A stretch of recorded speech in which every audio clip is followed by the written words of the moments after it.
Hola, buenas tardes. ¿Me oyen todos bien? ¿Sí? Ok. Bueno, vamos a comenzar. Para quien no vieron mi presentación de esta mañana o no han hablado conmigo en el SA Bar, soy Henry Alvarado, soy arquitecto de soluciones, trabajo en la oficina de Brasil para cubrir Latinoamérica, soy colombiano, por eso hablo castellano, y pues para mí es un placer estar aquí con ustedes y venir a contarles un poco más de Amazon Web Services. Mi presentación es sobre S2 Container Services. Es un nuevo servicio, bueno, fue anunciado ya hace dos reInvent, pero es un servicio que ha crecido bastante y yo quiero contarles hoy cómo él fue pensado, cómo él funciona y un poco más de detalles de bajo nivel de él, ¿cierto? Entonces, si iniciamos pensando cómo se hacía computación tradicionalmente, teníamos el bare metal, ¿cierto? En el bare metal pues teníamos servidores de cierta capacidad de cómputo donde desplegábamos nuestras aplicaciones y cuando necesitábamos escalar, pues ¿qué hacíamos? Íbamos y conseguíamos un bare metal más grande y de la misma forma, si necesitábamos aún más capacidad de cómputo, íbamos a uno más grande aún. Pero esto tiene un problema, y como varios de ustedes deben saberlo, es que esto tiene un límite, ¿cierto? Hoy día existen máquinas muy grandes, pero son extremadamente costosas y tal vez no justifican escalar de este modo vertical, ¿cierto? Para esto, nos intentamos ingeniar una forma de crear una sola idea de máquina juntando varias otras máquinas. Esto requería un trabajo fuerte de networking, de despliegue, de orquestación, ¿cierto? Para poder lograr ver un conjunto de máquinas como una sola, ¿cierto? Pero de ahí en adelante las aplicaciones comenzaron a estar preparadas para esto. Se empezaron a desarrollar más y más aplicaciones que funcionaban de forma distribuida y tenían la ventaja de que no teníamos límite de escalamiento, ¿no? Simplemente agregábamos más y más nodos, así fuera un trabajo muy arduo, pero podíamos escalar horizontalmente. Después de esto, hubo un gran cambio cuando en el 2006 Jeff Barr anunció Amazon S2 Beta. ¿Y por qué fue grande el cambio? Muy sencillo, por las APIs. Yo con una llamada a la API puedo tener una instancia en cuestión de muy pocos minutos, ¿cierto? Lo que se demore tal vez haciendo boot el sistema operativo. Pero esto me da mucha más flexibilidad. Entonces yo puedo rodar aplicaciones mucho más rápido, dispongo de la capacidad de hardware mucho más rápido y era un cambio de paradigma, ¿cierto? Era una cosa totalmente diferente. Entonces, si necesito una máquina para rodar una aplicación, ruedo el comando de la API, tengo una instancia. Si necesito escalar y necesito muchas instancias, puedo ya hacer otro llamado a la API y pedir muchas más instancias. Entonces, de esta forma, las aplicaciones pues, venían del monolítico, ¿no? Teníamos todos los componentes de una aplicación dentro de un mismo servidor, ¿cierto? Entonces, en últimas, por más que S2 existe, estamos todavía pensando en servidores o en instancias virtuales, donde toda la aplicación y todos sus componentes viven dentro de ella. Después, cuando necesitábamos escalar, pues simplemente lo que hacíamos era tener varias copias de toda mi aplicación para tener más poder de cómputo. Entonces después llegaron los microservicios y hoy día se habla mucho de los microservicios. El concepto general, no sé si ustedes vieron la charla que dieron antes sobre de llevar de monolítico a microservicios, es una charla muy interesante porque es esta evolución precisamente. Entonces, los microservicios consisten simplemente en separar las funcionalidades de mi aplicación, desacoplar mi aplicación en funcionalidades y esto se puede llevar al extremo y hoy día empresas muy grandes lo aplican muy bien y por ejemplo existen equipos de desarrollo completo que se dedican solo a la interfaz de usuario, otro equipo totalmente independiente a la interfaz de órdenes, ¿cierto? Y son componentes separados tanto de infraestructura como de desarrollo y se integran a través de APIs. Entonces, a la hora de escalar, el beneficio de esto es que yo escalo independientemente cada uno de estos microservicios, ¿cierto? Si mi user service está muy sobrecargado, tengo una estructura que soporta mi user service y que escala de forma independiente del resto de la aplicación, ¿cierto? Esto me va a traer también beneficios, no solo de disponibilidad, porque si se me afecta un solo servicio no me va a afectar el resto de la aplicación, sino también de escalabilidad y flexibilidad. Entonces nosotros nos pusimos a pensar, bueno, ¿cómo llevar este paradigma a un siguiente nivel? ¿Cuál es el siguiente paso? Y hace unos años aparecieron los contenedores, hace unos 10 años aparecieron en Linux y bueno, ya han estado en el mercado. ¿Qué cosas buenas tienen los contenedores? Con cgroups yo puedo hacer manejo de recursos de un host físico, entonces puedo asignar a un contenedor cierto tipo de recursos, ciertas cantidades de recursos, memoria, CPU. Otra cosa que me permiten los contenedores es aislamiento. Entonces, aislar los recursos que yo asigné para un contenedor del otro contenedor que vive dentro del mismo host físico, ¿cierto? Y otro punto es la velocidad. Los contenedores tienen esa característica y es que ruedan muy rápido. Comparten el mismo kernel y comparten el mismo sistema operativo, entonces no tengo que esperar minutos para que el sistema operativo haga boot para rodar mi contenedor porque ya él está rodando, ¿cierto? Entonces, hasta este momento, digamos que nosotros vimos que los clientes empezaron a usar contenedores y era posible usar contenedores dentro de S2, ¿cierto? Tenemos instancias Linux donde ustedes son libres de rodar contenedores, pero no había mucho interés de los clientes en que nosotros creáramos un servicio para administrar contenedores, ¿cierto? O para desplegar contenedores. Hasta que en el 2013 apareció Docker. Y entonces, bueno, mucha gente empezó a usar Docker, mucha gente empezó a preguntar por Docker y qué Amazon ofrecía para rodar contenedores Docker. Entonces nos pusimos a pensar, bueno, ¿qué tiene Docker de bueno y de interesante?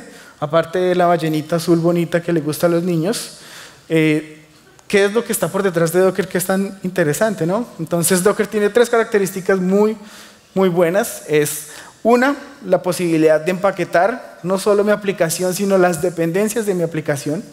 Entonces esto me permite tener, digamos que las imágenes de los contenedores sean inmutables y yo las puedo rodar, desarrollar en un laptop, las puedo llevar a otro lugar y van a rodar de la misma forma porque las dependencias van dentro del mismo contenedor.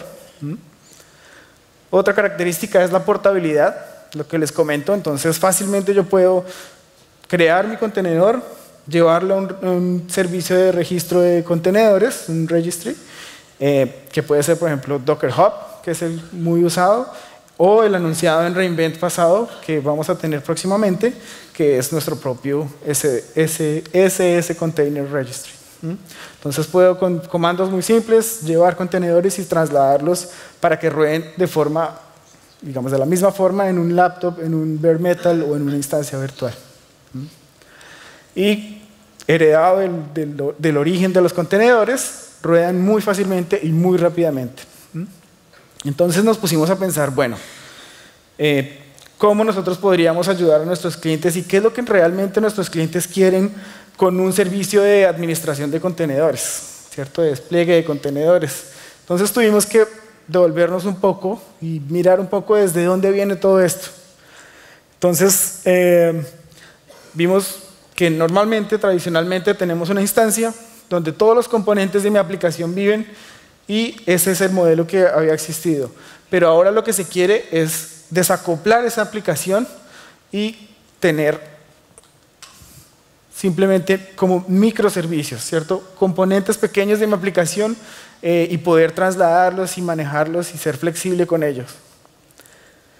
Entonces, otra cosa que necesitábamos era una forma declarativa de describir estos microservicios. Estos microservicios podrían ser un solo contenedor o varios contenedores y en AWS se creó el concepto de task o de tarea donde nosotros podemos describir con un archivo JSON, qué es lo que está compuesto dentro de esta task que hace cierta función o es cierto microservicio de mi aplicación. Para que ustedes hagan una comparación, tal vez esto es algo similar a lo que CloudFormation hace con S2, ¿cierto? Es una forma declarativa de aprovisionamiento y descripción de recursos. Entonces, ahora que ya tenemos definido esta estructura de task, ¿cierto? ¿Qué necesitamos? Necesitamos un pool de capacidad de cómputo, un conjunto de capacidad de cómputo donde llevar esta task y rodarla, ¿cierto? Entonces allí estamos ahora trabajando con el concepto de clúster y no se asusten cuando hablo clúster, por más que es muy, digamos, complicado gerenciar un clúster, la idea es que nosotros les vamos a facilitar esa tarea, ¿cierto? Entonces, un clúster en SS son un conjunto de instancias S2 registradas como clúster donde voy a tener la posibilidad de llevar mis tasks, ¿cierto?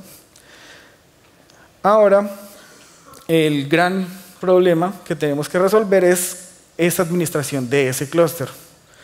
Y para que ustedes me entiendan un poco mejor, haciendo una comparación, imagínense un aeropuerto, ¿cierto?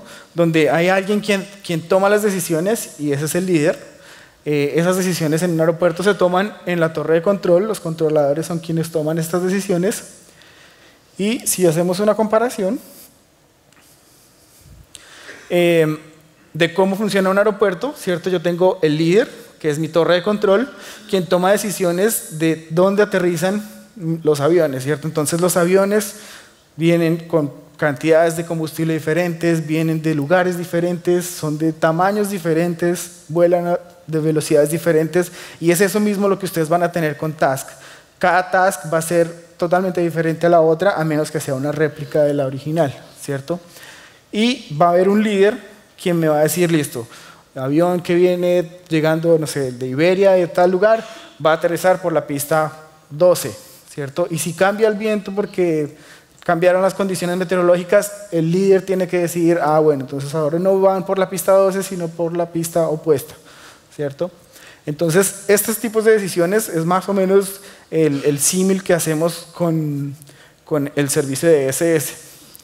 Y este trabajo, que es tan complicado porque incluye muchos pasos, tradicionalmente en HPC se llama scheduling, ¿no? Y hay diferentes formas, aquí hay un documento que describe las formas normales de hacer scheduling y en el monolítico es el tradicional de HPC. ¿Cómo funcionaba? Simplemente había un único scheduler que conoce todo el clúster y todo el estado del clúster en todo momento y él es el único que decide qué recursos asignar para qué tareas, ¿cierto? Hay otro que se llama el de 2 niveles donde tengo múltiples schedulers, perdón, pero la diferencia es que aquí cada scheduler tiene un pool de recursos asignados de su gran clúster, ¿cierto? Entonces, no hay conflictos porque cada scheduler solo asigna recursos dentro de su propio conjunto de recursos. Y el último es el de estado compartido, que es el que estamos siguiendo con SS, donde hay múltiples schedulers, pero todos comparten todo el estado del clúster en todo momento.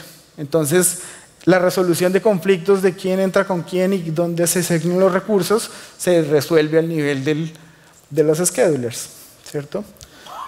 Todo esto fue basado en hablar con los clientes, nos gusta, y todos nuestros servicios, de hecho, son muy dirigidos por los requests de los clientes, entonces aquí no fue la excepción, y lo que obtuvimos es esta arquitectura, y les muestro esta arquitectura de un poco de alto nivel, pero los componentes principales son estos, ¿cierto? Yendo un poco más a fondo, tenemos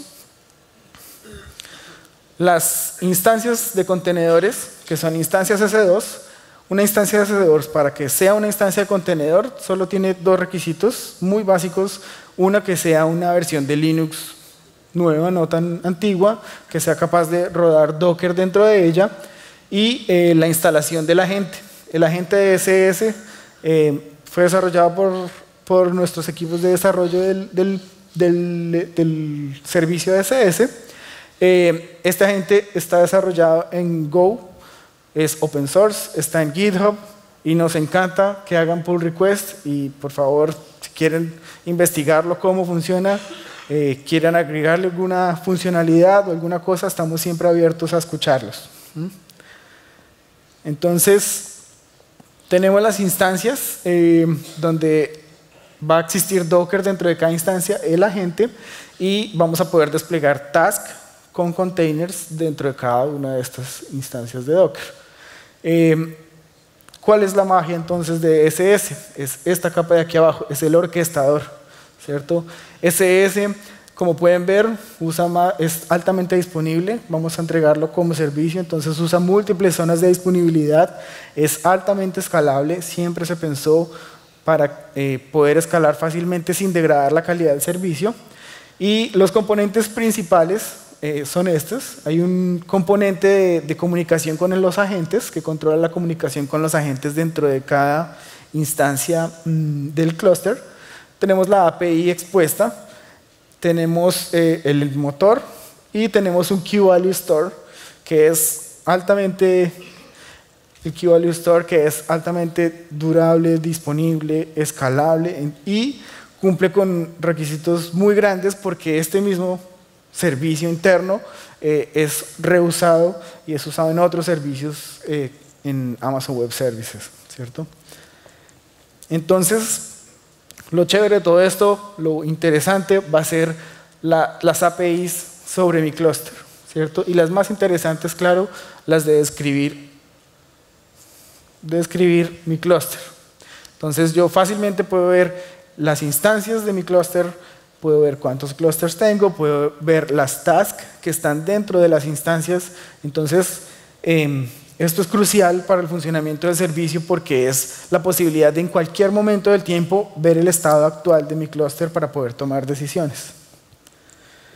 Esto me permite entonces poder rodar instancias o detener task o detener task dentro de mis instancias de clúster.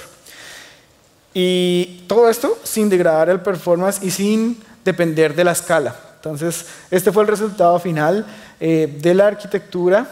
Y esto que les estoy mostrando acá es una prueba que se hizo por varios días con diferentes capacidades y diferentes cantidades de nodos de clúster.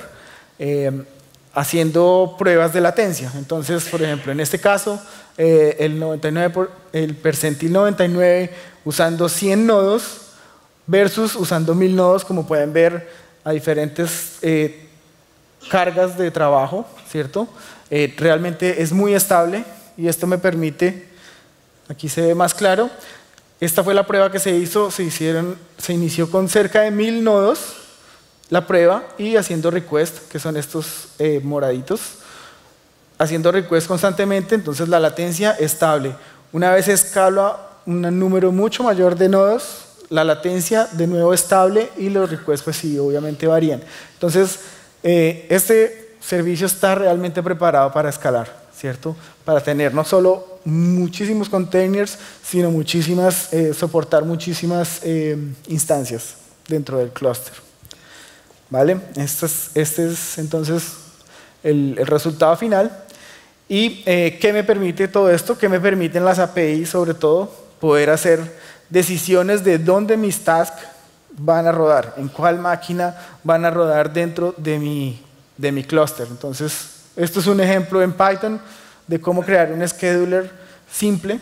Entonces, lo que yo hago es primero describo las instancias que yo tengo en el clúster actual, las ordeno basado en la cantidad de tasks que en este momento cada una de ellas tiene, escojo la que menos tiene, o sea, es decir, la que más espacio libre tiene y en ella ruedo una nueva task. Así de sencillo yo creo un scheduler.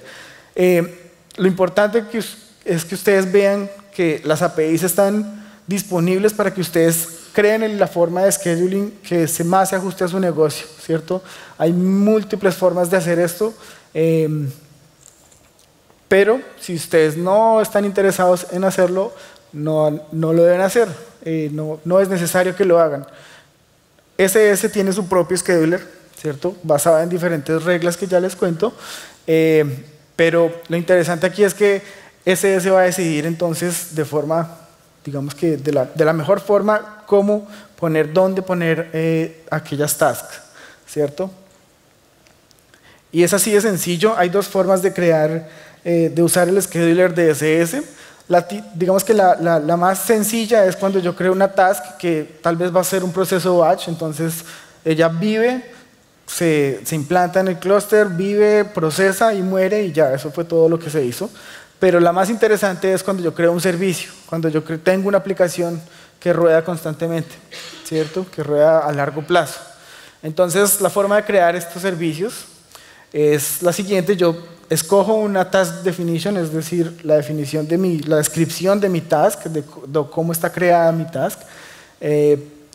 Escojo el clúster, porque puedo tener múltiples clusters. Escojo un nombre para el servicio y le digo cuántas copias de esa task quiero que en este momento sean aprovisionadas dentro de mi clúster, ¿cierto? Está muy bien integrado con ELB, entonces como pueden ver, automáticamente ustedes pueden definir un ELB para registrar esta task ante un ELB y que empiecen a múltiples tasks ser automáticamente balanceadas por un ELB, y tiene integración con servicios como IAM para autenticación.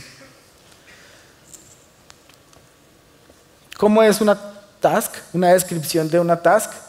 En la consola creamos este builder, ¿cierto? Tenemos dos formas de ver la descripción de una task, de cómo está compuesta una task, creada una task.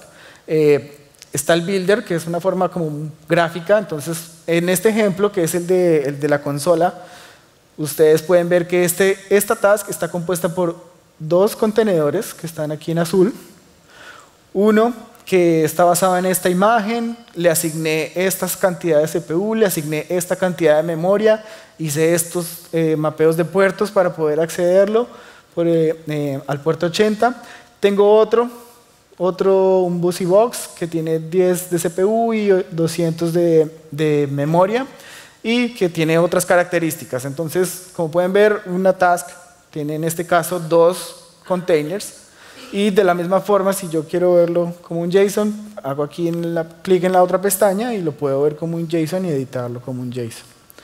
Entonces, ¿cómo funciona? Yo, como vieron, le dije quiero rodar una copia de mi task. Entonces, mi estado deseado, y esto es similar a lo que vemos en los conceptos de autoscaling, hay un estado deseado donde yo le digo cuántos quiero. Entonces, en este caso, mi estado deseado es 1. Él lo que va a hacer es iniciar la task. Esto va a ser muy rápido porque, como les comenté, los contenedores ruedan muy rápidamente. Él va a usar el balanceador que le asigné y voy a tener una task bajo el balanceador dentro de mi clúster. Otra característica importante, bueno, este es el resultado. Si apunto al balanceador, este es el resultado del ejemplo. Espero que sus cargas de trabajo sean mucho más interesantes que solo este ejemplo. Pero bueno, hace la tarea. Y otra característica importante es que yo puedo hacer un update del servicio. Entonces, imaginémonos que estoy monitoreando digamos, el consumo de mis contenedores, de cómo el servicio se está comportando, y estoy viendo que me estoy quedando corto, necesito escalar. Entonces, fácilmente, desde la consola o desde la línea de comandos, cambio el número de tasks deseadas. Entonces, despliego en este momento de esa forma 2 copias más, de la misma task, y ahora tengo más capacidad de procesamiento. Entonces, esta es la forma de escalar a nivel de tasks, y de nuevo usando las configuraciones integradas con el ELB y todo lo que ya vimos. Otras cosas que tengo para visualizar el estado de mi clúster: eventos. Entonces, todos los eventos quedan logueados. Cuando lanzo, cuando se registra una instancia al balanceador, todo este tipo de cosas. Similar también de nuevo a autoscaling, donde en autoscaling se me crea en CloudWatch, creo una métrica agregada de mi grupo de autoscaling. Aquí también se me crea una métrica agregada de mi servicio. Entonces, esto me permite monitorear el estado de los contenedores por servicio. Puedo hacer deployments. Entonces, es muy sencillo hacer deployments. Cualquier cambio en la task genera una nueva versión dentro de SS, y simplemente escojo la nueva versión, y lo que va a hacer SS es crear digamos, task, desplegar task de la nueva versión de mi task, de mis contenedores, y ir eliminando o ir deteniendo las que ya están rodando con la versión anterior. Como podemos ver, también existe Connection Draining, entonces muy bien integrado con ELB, igual que en Autoscaling también. Entonces el balanceador va a tener un tiempo en el que va a esperar para que las cosas que se están procesando dentro de una task, antes de que sea detenida, pues terminen, ¿cierto? Y de esta forma, en el ejemplo, puedo pasar de la versión 1 a la versión 2 sin tener indisponibilidad. El tercer punto es Service Discovery. Es importante, digamos, si vemos el ejemplo del aeropuerto, es imaginar este ambiente, pero sin personas, ¿cierto? Solo máquinas hablando con máquinas. Entonces la idea es que cuando una task viene, un avión viene, él mismo pueda conversar con otro avión y entre ellos tomar decisiones, ¿cierto? Y entre ellos conocerse. Entonces esto es el Service Discovery. Yo lo puedo hacer de diferentes formas con Amazon SS. Una es ir al balanceador de carga y ver cuántos servicios tengo en este momento. Y otra forma de hacerlo es usar alguna herramienta de terceros como Consul o etcd que son hechas para este fin. Existe este link, los lleva a un tutorial interesante de cómo hacerlo con Consul. Y una otra forma que también existe, somos partners de Wave. Wave tiene una herramienta muy interesante que se llama Scope, que me permite visualizar de esta forma muy intuitiva las tasks que están rodando las tasks y los servicios que están rodando dentro de mi clúster. Bien. Y entonces llevamos 11 meses de servicio más o menos, 12 meses ya. ¿Y qué ha pasado? ¿Cómo han reaccionado nuestros clientes? Entonces, casos como Remind, donde el VP de ingeniería nos cuenta que solo por irse a SS y, digamos, liberarse de ese DevOps de tener que administrar un clúster, pueden ver cómo la gráfica de los percentiles de latencia disminuyeron drásticamente. Otro caso es el de Convox, que intentó de diferentes formas, intentó con Heroku y con muchos otros orquestadores, pero realmente quien les hizo la diferencia fue Amazon SS. Y como siempre en todos los servicios, hay un cambio, y el cambio preferiblemente para bien, ¿no? Entonces fueron anunciados en reInvent varias cosas nuevas de la evolución de este servicio. Entonces la primera es el que les comenté, un Container Registry como servicio que ustedes pueden usar tanto desde SS como fuera de SS también, y tiene características importantes y diferenciadoras que son la encripción tanto en tránsito como en reposo. Es muy económico, como pueden ver. Perdón. Está próximo a salir, aún no está en producción, pero está próximo a salir. Y bueno, es entregado como servicio, entonces es altamente disponible y escalable también. Algunas otras características importantes, fue un cambio en el scheduling. Antes de este anuncio, el scheduler de Amazon SS no tomaba en cuenta las zonas de disponibilidad, simplemente escogía cuáles eran las instancias digamos, con más capacidad libre para poder poner nuevas tasks. Hoy día existe ese AZ Awareness que me permite, al igual que también en Autoscaling, él sabe cómo balancear las tasks, las nuevas tasks que yo estoy lanzando en diferentes zonas de disponibilidad. Esto me incrementa mucho la confiabilidad en el servicio y la disponibilidad, ¿no? Entonces, me ayuda a ser más tolerante a fallas. Y algunos otros cambios que fueron hechos, salió la primera versión de una CLI para SS que ahora soporta Docker Compose, para quien ya usaba Docker Compose, ¿cierto? Y bueno, la idea es simplificar la interacción con SS. Y otros cambios para usuarios ya más avanzados de Docker pueden ir a definir cosas dentro de las tasks mucho más específicas, ejecución privilegiada, Docker labels, host names, en fin, ya cosas mucho más avanzadas dentro de Docker que ustedes van a poder configurar al crear una task, ¿cierto? Entonces, básicamente era esto lo que les quería contar, quería que entendieran de dónde viene la idea de SS, cómo funciona SS por debajo. Y bueno, nada, muchas gracias, estoy abierto a preguntas, quien quiera hacer una pregunta, ¿vale?